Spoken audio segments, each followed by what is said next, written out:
Hello guys. हमने इससे पहले लाइफ प्रोसेस चैप्टर किया था और लाइफ प्रोसेस चैप्टर में हमने पढ़ा था कि किसी भी ऑर्गेनिज्म को जिंदा रखने के लिए क्या क्या चीज़ें बहुत ज़रूरी होती हैं। ठीक है, ये नया चैप्टर हम स्टार्ट करने वाले हैं, कंट्रोल एंड कोऑर्डिनेशन। तो इस चैप्टर के बारे में एक बात जो मैं बताना चाहता हूँ ये कि कंट्रोल एंड कोऑर्डिनेशन भी किसी हद तक लाइफ प्रोसेस का एक पार्ट है, बट हाँ लाइफ प्रोसेस चैप्टर में से नहीं दिया गया। तो उस चैप्टर में नहीं था, दैट डजंट मीन कि control and coordination life process में नहीं आता। इंस्टेड की लाइफ प्रोसेस चैप्टर में कंट्रोल एंड कोऑर्डिनेशन नहीं है, फिर भी कंट्रोल एंड कोऑर्डिनेशन बहुत ही ज़रूरी है किसी ऑर्गेनिज्म के सर्वाइवल के लिए। ठीक है, फॉर एग्जांपल मैं आपको अभी क्लियर कर देता हूँ, बहुत बच्चों का ही रहता है डाउट कि sir control and coordination life process में आता है कि नहीं आता। ठीक है, तुम्हारे सिलेबस में जो चैप्टर था लाइफ प्रोसेस उसमें कंट्रोल एंड कोऑर्डिनेशन मेंशन नहीं है, बट हाँ all those processes which are essential for living organism to survive are life process. So again control and coordination भी किसी organism के survival के लिए essential है, तो हम इसे भी life process में consider कर सकते हैं। ठीक है, करो ना करो तुम्हारी इच्छा है, बट हाँ ये एक तरह का life process है। क्यों है, ध्यान से सुनना। लेट्स से कि मैं आपसे बोलता हूँ कि मेरे सर्वाइवल के लिए क्या चाहिए, मेरे सर्वाइवल के लिए ऑक्सीजन चाहिए।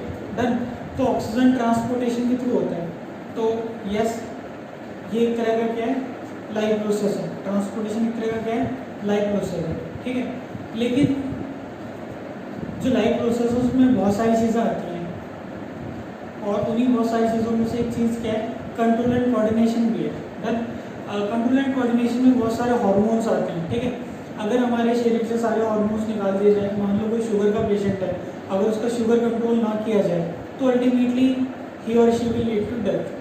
पता है ना, अगर किसी शुगर पेशेंट का शुगर कंट्रोल ना किया जाए तो डेथ की ओर बढ़ जाएगा। तो शुगर जो है, अमाउंट ऑफ शुगर जो है वो किस चीज़ का पार्ट है, कंट्रोल एंड कोऑर्डिनेशन का। ठीक है, तो शुरू करते हैं, कंट्रोल एंड कोऑर्डिनेशन होता क्या है। पहली बात तो ये कि हम कैसे पता करें कि ऑर्गेनिज्म जिंदा है कि मरा हुआ है। ठीक है, तो हम ऑर्गेनिज्म की मूवमेंट से पता करते हैं कि ऑर्गेनिज्म जिंदा है कि नहीं है। डन, ये मूवमेंट दो टाइप के होते हैं। कुछ मूवमेंट्स ऐसे होते हैं जिनका ग्रोथ से रिलेशन होता है। ठीक है, कुछ मूवमेंट ऐसे होते हैं जिनका ग्रोथ से रिलेशन नहीं होता। लेट्स से एक बच्चा छोटा सा है, वो धीरे धीरे बड़ा हो रहा है, ये जो मूवमेंट है that movement is related to growth. ठीक है, फिलहाल अगर इसको मैं प्लांट्स में समझाऊँ तो प्लांट्स में इजीली समझ में आएगा। एक पौधे को अगर आप देखो तो पौधा हमेशा सूरज की तरफ ही रहता है। आप लोगों ने अगर कभी गलती से खिड़की के आसपास कोई गमला रखा हो तो खिड़की से निकल के वो अपने आप कहाँ जाता है, रोशनी की तरफ बढ़ जाता है। तो ये जो मूवमेंट है वो किस वजह से, लाइट की वजह से और ये ग्रोथ की वजह से। हमेशा प्लांट का पार्ट सनलाइट की तरफ जाता है, that is a movement which is related to growth. तो कुछ मूवमेंट्स ऐसे होते हैं जो ग्रोथ से रिलेटेड होते हैं। अगर मैं ह्यूमंस में बोलूँ तो छोटे से वो बड़ा हो जाता है, वो क्या है, ग्रोथ से रिलेटेड मूवमेंट है। ठीक है, सडनली अगर अभी कोई इस रूम का दरवाजा खोल के मैं उसकी तरफ देखूंगा, that has nothing to do with growth. तो this is a example of movement which is not related to growth. ठीक है, तो मूवमेंट दो टाइप की हो सकती हैं, first one growth related, second one not related to growth. ठीक है, अगर मैं अगली बात करता हूँ कि इस चैप्टर का नाम कंट्रोल एंड कोऑर्डिनेशन क्यों पड़ा।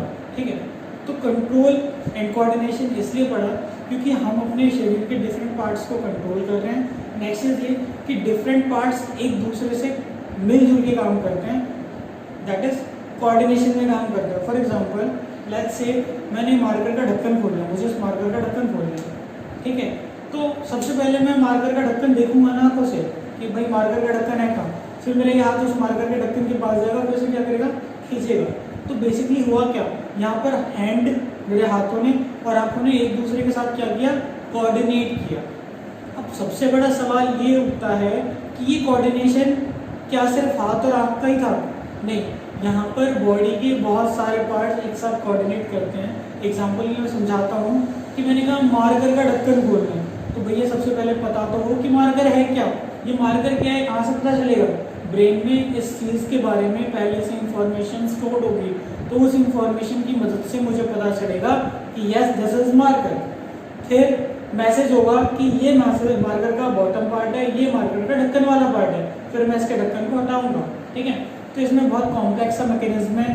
आँखों से लाइट, मतलब मैंने मार्कर को देख करके लाइट से निकलेंगी, ब्रेन के पास गई होंगी, इलेक्ट्रिकल सिग्नल की फॉर्म में ब्रेन के पास गई होंगी किसी न्यूरॉन से, फिर वो ब्रेन मेरे हाथ तक मैसेज भेजेगा कि इसको उठाना है, खोलना है, व्हाटएवर।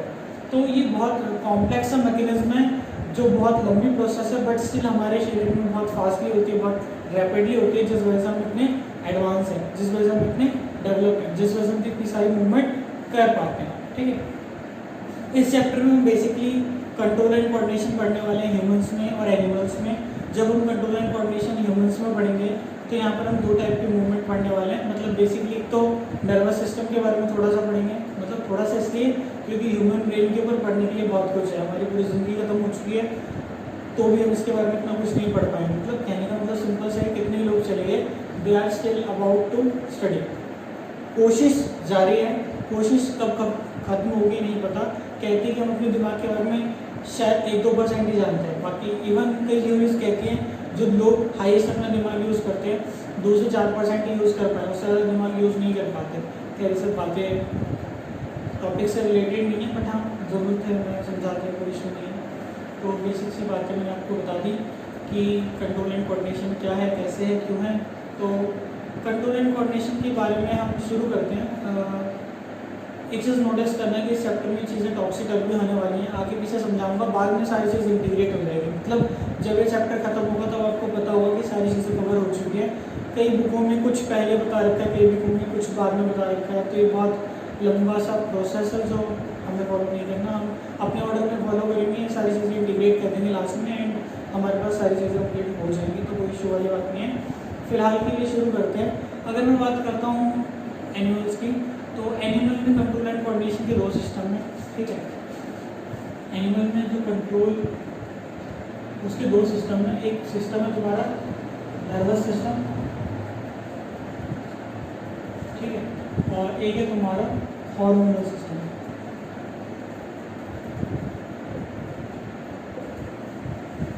अगर मैं नर्वस सिस्टम की बात करूं तो इसके 2 पार्ट्स होते हैं।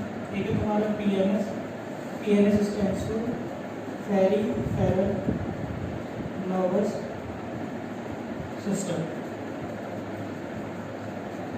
पीएनएस का मतलब पेरिफेरल नर्वस सिस्टम। अगर मैं आपसे बात करता हूँ सीएनएस का, सीएनएस का मतलब क्या होता है, सेंट्रल नर्वस सिस्टम। अगर मैं पीएनएस बताऊँ तो पेरिफेरल नर्वस सिस्टम, सीएनएस है सेंट्रल नर्वस सिस्टम।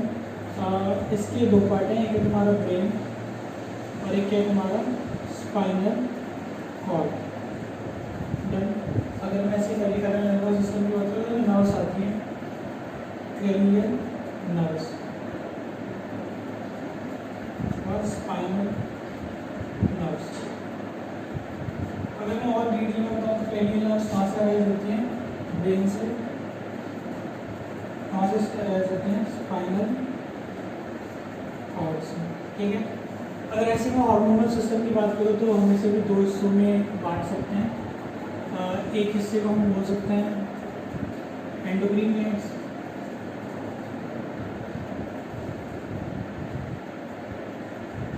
और एक को बोल सकते हैं एक्सोक्रीन ग्लैंड्स। इस ईयर अपने को नर्वस सिस्टम पूरा पढ़ना है। ठीक है, हार्मोनल सिस्टम में अपने को सिर्फ एंडोक्रीन ग्लैंड्स पढ़ना है।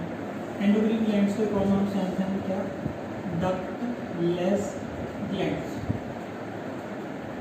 डन। तो ये सारी चीज़ें पढ़ेंगे, इसमें बहुत सारी चीज़ें जो भी छुटी हुई हैं।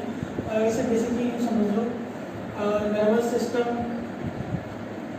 के 2 पार्ट बने होते हैं। एक पीएनएस है, पीएनएस वो पार्ट होता है जो मैसेज को डिलीवर करता है। लेट्स से मेरे आंखों ने देखा कि भाई एक सांप आ रहा है, मेरे आंखों ने क्या करा, सांप को देख लिया।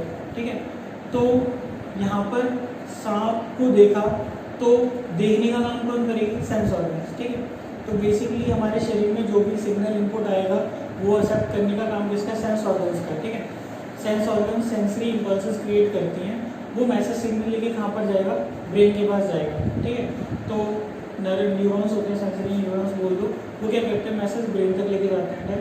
अब ब्रेन क्या करेगा, पहले सांप के बारे में उसके पास कुछ इन्फॉर्मेशन होगी कि यार सांप ये है, वो है, ये कर सकता है, वो हो सकता है। फिर वो उसके अकॉर्डिंगली सोच समझ के एक एक्शन लेगा कि पैर को कहेगा भागने के लिए या वटेवर जो भी स्टेप लेने वाले हो। अलग अलग लोग अलग अलग हरकतें करते, कोई चिल्लाता है, कोई दरवाजा तोड़ के भाग जाता है, ऐसी तरह कोई सीढ़ी के ऊपर चढ़ जाता है, कोई सीढ़ी के नीचे चढ़ जाता है, अलग अलग लोगों की अलग अलग प्रतिक्रिया, कुछ वहीं खड़े रहते हैं, रोड लग जाते हैं। तो आप अपने बजट के हिसाब से जो भी आपका रिएक्शन होता होगा आप जानते होंगे। खैर मेरा मतलब क्या था वो समझ लो कि ब्रेन ने सोचा, फिर उसने क्या करा, डिसीजन लिया। तो जो डिसीजन लेने वाला पार्ट है दैट इज सीएनएस। सीएनएस वो पार्ट है जो डिसीजन लेगा, पीएनएस जो डिसीजन को पहुंचाएगा, ठीक है। सीएनएस जो डिसीजन लेगा, पीएनएस जो डिसीजन को पहुंचाएगा, ठीक है। सेंस ऑर्गन से जो इम्पल्स आती हैं, सेंसरी इम्पल्स बोलते हैं उसको, या सेंसरी न्यूरॉन्स बोलते हैं, जो मैसेज सिग्नल को लेके आते हैं। और ऐसे ही जो हाथों तक मैसेज सिग्नल लेके जाता है उनको हम क्या बोलते हैं, मोटर न्यूरॉन्स।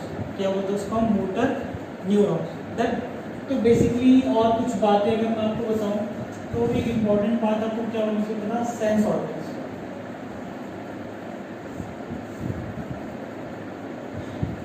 सेंस ऑर्गन्स, तो सेंस ऑर्गन्स क्या होते हैं? एक काम करो, पहले इसको नोट में फिर बता दो सेंस ऑर्गन्स क्या होते हैं। देख लेते हैं मतलब फ्रेम बेसिकली आ रहे हैं, कई बार मेरा फ्रेम की गड़बड़ी हो जाती है, फंस जाता हूँ फालतू में, सारी मेहनत खराब हो जाती है, ठीक है। सेंस ऑर्गन्स क्या बता रहा था तुम्हें? हाँ, सेंस ऑर्गन्स क्या होता है? ऐसे ऑर्गन्स जो एक्सटर्नल इन्वायरमेंट में चेंज को डिटेक्ट करते हैं। देखो हम जब भी कोई मूवमेंट करते हैं तो तब करते हैं जब एक्सटर्नल इन्वायरमेंट में चेंज हो, हमारी बॉडी में कोई चेंज हो। तो फिलहाल अभी मैं जिन मूवमेंट्स की बात कर रहा हूँ वो एक्सटर्नल इन्वायरमेंट में चेंज के मूवमेंट है, ठीक है। लेट्स से मेरी आवाज़ तेज़ हो जाएगी, क्यों होगी? अगर बाहर कोई मेरे को कॉम्पिटिशन देने वाला आ जाएगा तो मुझे मजबूरी में आवाज़ तेज़ करनी पड़ेगी। जैसे ऐसे समझ लो अभी पंखा मुझे कॉम्पिटिशन दे रहा है, पंखा नहीं चलाऊंगा तो पसीने आएंगे, और पंखा चलाऊंगा तो तुम्हें आवाज़ नहीं आएगी। तो पंखे की वजह से मुझे कॉम्पिटिशन करना पड़ा तो मैं अपनी आवाज़ तेज़ निकाल रहा हूँ, ठीक है। एग्जामिनेशन में जब तुम पूछा पाछी कर रहे हो एक दूसरे से तो वहाँ पर आवाज़ बहुत धीरे होती है, क्यों? वहाँ पर भी एक एक्सटर्नल इन्वायरमेंट होती है, तुम्हारी मैम जो सुन लेगी तो तुम्हें रिजल्ट देगी बहुत बढ़िया। तो ये बहुत सारी बातें हैं जो मैं समझाना चाह रहा हूँ, क्या फिलहाल समझने की कोशिश करते हैं कि सेंस ऑर्गन्स क्या है। सेंस ऑर्गन्स वो चीज़ें हैं जो एक्सटर्नल इन्वायरमेंट में चेंज को डिटेक्ट करती हैं, याद रहेगा। सेंस ऑर्गन्स वो चीज़ें हैं जो एक्सटर्नल इन्वायरमेंट में चेंज को क्या करती है, डिटेक्ट करती है, ठीक है। हमारे पास बेसिकली कितने सेंस ऑर्गन्स हैं? 5 सेंस ऑर्गन्स हैं, ठीक है। अब अगर मैं बताना तो मैं शुरू करूँ सेंस ऑर्गन्स के बारे में, तो हमारे पास कितने सेंस ऑर्गन्स हैं? 5 सेंस ऑर्गन्स हैं। अगर मैं सबसे पहले की बात करूँ तो नोज। नोज क्या करते हैं? स्मेल डिटेक्ट करते हैं। नोज क्या करता है? स्मेल डिटेक्ट करता है। और उसके अंदर क्या होता है? ऑलफैक्टरी रिसेप्टर्स। यानी इसके अंदर ऐसे रिसेप्टर्स होते हैं जो स्मेल को क्या करते हैं? रिसेप्ट करते हैं, याद रहेगा। नोज स्मेल डिटेक्ट करता है, नोज का अंदर क्या होता है? ऑलफैक्टरी रिसेप्टर्स। अगर नेक्स्ट नंबर बात करते हैं स्किन। स्किन क्या करते हैं? हॉट और कोल्ड डिटेक्ट करते हैं, तो हम कोल्ड बोल देते हैं, लेट्स से, या टेम्परेचर बोल देते हैं। और इसके अंदर क्या होता है हमारा? Thermo receptor. ऐसे थर्ड नंबर पर मैं बोल सकता हूँ टंग। ये क्या करते हैं? टेस्ट करते हैं। इसके अंदर क्या होता है? Gustatory receptor. ईयर। ईयर क्या करता है? साउंड। क्वेश्चन क्या बोलते हैं? इसके अंदर क्या होता है? फोनो रिसेप्टर्स, ठीक है। तो ये 5 डायमेंशन हो गई। नोज, ईयर, इसके बाद क्या बोलते हैं? आइज। आइज की करते हैं ऑब्जेक्ट को लाइट डिटेक्ट करते हैं, देख के बेसिकली इसको क्या बोलते हैं? Photo receptor. याद रहेगा, हमारे शरीर में कोई भी जो एक्सटर्नल इन्वायरमेंट का चेंज है वो डिटेक्ट कौन करते हैं? सेंस ऑर्गन्स डिटेक्ट करते हैं। हर सेंस 5 हमारे पास सेंस ऑर्गन्स हैं। इन 5 सेंस ऑर्गन्स के अंदर कुछ रिसेप्टर्स होते हैं, पर्टिकुलरली उनका नाम मैंने लिख दिया यहाँ पर। जो स्मेल डिटेक्ट करता है उसे ऑलफैक्टरी इंडिकेटर कहते हैं। जो हीट डिटेक्ट करता है उसे क्या बोलते हैं? Thermo receptor. जो टेस्ट करता है उसे बोलते हैं गस्टेटरी रिसेप्टर। जो सुनता है दैट इज कॉल्ड फोनो रिसेप्टर। जो देखता है that is called photo receptor. तो सबसे पहला प्रोसेस यही है, कोई भी मूवमेंट कब होगी? जब आपके अंदर एक्सटर्नल इन्वायरमेंट का स्टिमुली पकड़ा जाएगा। Any change in external any change in external environment as per stimulus, ठीक है। तो जब भी कोई एक्सटर्नल स्टिमुलस पकड़ना है, मतलब जब भी कोई एक्सटर्नल स्टिमुलस पकड़ा जाएगा तब तो मूवमेंट होगी। तो बेसिकली सेंस ऑर्गन्स क्या करते हैं, एक्सटर्नल स्टिमुलस को पकड़ते हैं। एक बार एग्जाम में क्वेश्चन आ गया था कि भैया अगर किसी के सेंस ऑर्गन्स हो जाए, खराब हो जाए, या सेंस ऑर्गन्स को कुछ भी हो जाए, अगर किसी केस में किसी के सेंस ऑर्गन्स क्या हो जाते हैं, लॉस हो जाते हैं, तो क्या होगा, ठीक। तो बता देना यार, बहुत दिक्कत हो जाएगी, ठीक है। अगर हमारे शरीर में सेंस ऑर्गन्स लॉस हो जाए तो हम बहुत सारी मुसीबत में पड़ सकते हैं। या से अगर किसी का गस्टेटरी रिसेप्टर खत्म हो जाए, मतलब हमारा टेस्ट लेने की कैपेसिटी खत्म हो जाए, तो हम खाना तो खाएंगे पर हमें पता नहीं चलेगा ना क्या चीज़ अच्छी है क्या चीज़ खराब है। बहुत चीज़ आप खाते हो ना, मेरा एक्सपेरिमेंट किया हुआ, पार्क में कोई बेर जैसी चीज़ खा कर गया है, भाई चीज़ खराब है, जहरीला है, कुछ भी है।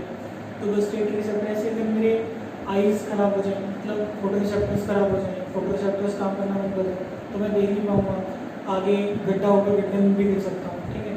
तो ऐसे ही अलग अलग रिसेप्टर्स हैं जो अलग अलग काम करते हैं। फॉर एग्जाम्पल, अगर मेरे फोनो रिसेप्टर्स खराब हो जाए, तो मुझसे बोल रहा है कि भाई भूकंप आया बाहर निकल, भूकंप आया बाहर निकल, मैं बाहर नहीं निकल पा रहा, ठीक है।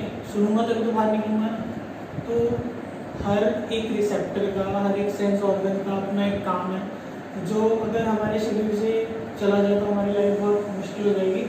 और तो ऐसा नहीं है कि हमारे सेंस ऑर्गन चले जाए तो हम मर जाएंगे, अगर सेंस ऑर्गन चला जाए तो भी सर्वाइव तो करेंगे, बट हाँ हमारी लाइफ बहुत ज़्यादा अफेक्टेड होगी। वो सर्वाइवल तो होगा बट वहाँ पर बहुत सारी मुसीबतें भी होंगी, ठीक है। तो ये कुछ इंपॉर्टेंट बातें मैंने आपको बताई, एक बार समझना शुरू करते हैं। ये सेंट्रल नर्वस सिस्टम के बारे में थोड़ा सा भी बताया, आपको सेंस ऑर्गन्स के बारे में कुछ बातें बताएं। और अगर मैं बात करूँ आपसे तो थोड़ी और बात कर ही लेते हैं, बाद में सारी चीज़ों को डिटेल में पढ़ेंगे। आज की क्लास में थोड़ा सा और पढ़ लेते हैं फैक्ट से। अगर मैं बात करता हूँ मूवमेंट, हमारे शरीर में 3 टाइप की मूवमेंट्स होती है। पहली है वॉलंटरी, दूसरी है इनवॉलंटरी, तीसरी है रिफ्लेक्स। ये ब्रेन कंट्रोल करता है विल से, मतलब मर्जी से। ये ब्रेन कंट्रोल करता है, तो ब्रेन का कोई part not under our will. और रिफ्लेक्स एक्शंस जो है हमारे को कंट्रोल करता है स्पाइनल कॉर्ड। थोड़ा सा पहले इसके बारे में पढ़ते हैं और फिर इनके जो एग्जाम्पल जरूर समझ जाओगे। पहले बात करते हैं वॉलंटरी एक्शन की। वॉलंटरी एक्शंस क्या होते हैं? ऐसे एक्शंस, ये ऐसे मूवमेंट्स जो हमारे कंट्रोल में होते हैं, क्या बोलते हैं? वॉलंटरी एक्शंस, ठीक है। Movements which are under our control या that occur by our will, जो हमारी मर्जी से होते हैं, they are called voluntary actions. मैं बार बार हाथ हिला रहा हूँ, ऐसे ऐसे मूवमेंट कर रहा हूँ, तो बाहर सब्जी वाला आवाज़ दे रहा है आप लोगों को, मुझे भी आवाज़ दे रहा है, तो ये अपनी विल से कर रहा है, तो it is a type of voluntary action. याद रहेगा, actions that are under our control, that are because of our will, are called voluntary actions। और voluntary action को कौन कंट्रोल करता है? ब्रेन, और अपनी मर्जी से कंट्रोल करता है हमको। जब ब्रेन को हम कुछ आइडियाज देते हैं उस हिसाब से होता है, तो हम जो चीज़ करना चाहें ना उसमें ब्रेन हमारा सपोर्ट करेगा। मैं लिखना चाह रहा हूँ ना तो ब्रेन मेरा सपोर्ट कर रहा है, तो एक ऐसा एक्शन है, वॉलंटरी एक्शन है, और इसको वॉलंटरी मूवमेंट बोलते हैं। ऐसे हम वॉलंटरी मसल्स भी बोलते हैं। वो मसल्स जो वॉलंटरी एक्शंस करते हैं उनको क्या होता है? Voluntary muscles. या वो मसल्स जो हमारे कंट्रोल में होते हैं, मेरे फोर आर्म्स मेरे कंट्रोल में, मेरे थाइज मेरे कंट्रोल में, तो they are called voluntary actions. तो ये चीज़ समझ में आ गई, वॉलंटरी एक्शन क्या है, क्लियर हो गया। अब वॉलंटरी एक्शन के एग्जांपल की बात करूँ तो movement of four arms, movement of neck muscles, जो इधर हो ना मसल, दैट इज अगेन ना वॉलंटरी एक्शन, ठीक है। अगर मैं वॉलंटरी एक्शन की बात करता हूँ तो ऐसे एक्शंस जो ब्रेन कंट्रोल करता है बट हमारी मर्जी से नहीं करता, ऐसे एक्शंस को क्या बोलते हैं? Involuntary actions. Actions that are controlled by brain but not by our will. ऐसे एक्शंस जो ब्रेन कंट्रोल करता है पर हमारी मर्जी से नहीं करता, उसको कर देता है, that are called involuntary action. इसका एग्जांपल मैं क्या बोल सकता हूँ? इसका एग्जांपल बोल सकता हूँ डाइजेशन, या एक मूवमेंट मैंने बताया था पेरिस्टाल्टिक मूवमेंट। यहाँ पे गले में खाना जब नीचे उतरता है ना, तो एक पेरिस्टाल्टिक मूवमेंट होती है। That peristaltic movement is again involuntary action. Clear है?